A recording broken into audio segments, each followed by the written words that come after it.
السلام عليكم ورحمة الله وبركاته. الله يمسيكم بالخير ويسعد مساكم بالخير. أنا أخوكم الناقد الربان الراوي. أحب أفيدكم وأذكركم، وهذه فقط للذكرى. فإحنا اليوم إن شاء الله دخلنا على الطرفة اعتبارا من تاريخ 24/8، وعلى الطرفة تبتدي تباشير إسهيل الأرضية بإذن الله سبحانه. والتباشير الأرضية ما تحس بها أنت إلا إذا تتبعتها على الأرض.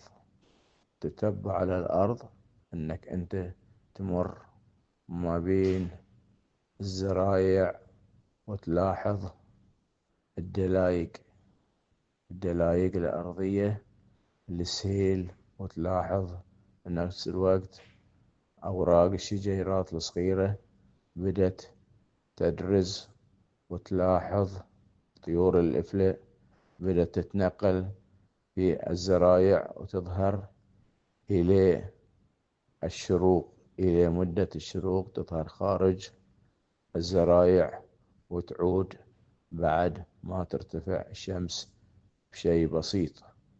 عقب نص ساعة ربع ساعة تعود الطيور إلى الزرايع. وهذه العملية تستمر لمدة 13 يوم، يعني تاخذ الطرفة بالكامل.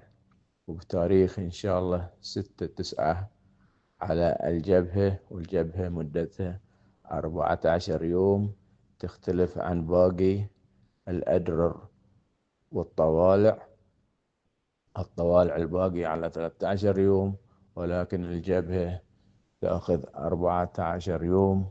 فعليها يكون العلامات الجوية، والعلامات الجوية لازم تكون أنت من نصلي الفجر تكون على ساحل البحر، تلاحظ العلامات الجوية. والعلامات الجوية دخول الجنينة الصغيرة البيضة على الصرة المصيفة، على الصرة المقيضة. يعني عندنا صرة تقيض ملحة وعشوته مثل قبة الخيط. فأنت لازم تكون من تصلي الفجر قبل لا تطلع الشمس، أنت تكون موجود على البحر على أساس تشوف هذه العلامات الجوية. وهناك في علامات أخرى بتاريخ 6/9 على الجبهة نفسها، أن طيور الإفلة تبتدي تبتعد عن الزرايع وتلحق إلى البحر على السواحل. تظهر على السواحل وتظهر على الخرايب، والطول مدة انتظارها يعني ممكن توصل انتظارها إلى الضحى الأول. وبالنسبة حق أهل البحر يشوفون السمك اللي تروس تمشي روس مع بعض، بالإضافة إلى الطيور المهاجرة تبتدي تهاجر وتغير عشاشها من منطقة إلى منطقة. تبتدي السابل، الطيور تبتدي تسابل، وهذه تعتبر كلها من العلامات الجوية. فعندنا مثل ما قلت على الطرفة العلامات الأرضية، وعلى الجبهة العلامات الجوية.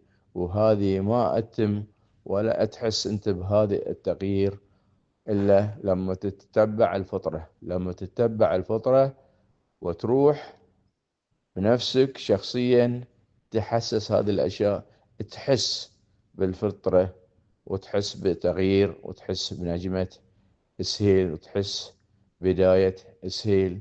وكذلك بالنسبة حق العلامات الجوية. أما بالنسبة حق نجمة إسهيل، عشان أنت تبقي تشوفها لازم تشوفها على ميرة إسهيل، ولكن في منطقة مفتوحة. أعطيك من المناطق المفتوحة عندي أنا حسب تجربتي وحسب ما شفتها بعيوني.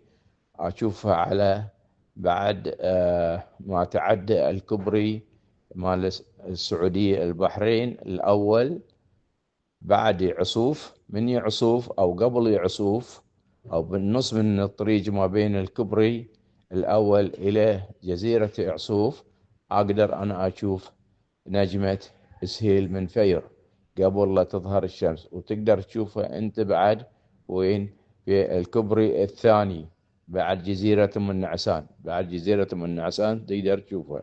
وكذلك الساكنين في جزيرة أم النعسان يستطيعون يشوفون نجمة السيل. ونجمة السيل تكون على ميرة سهيل أبوها الشايب على ارتفاع 22 درجة تقريبا، على ارتفاع 22 درجة. مجرد ما توضح الشمس هي تضعف وتبتدي تختفي عنك.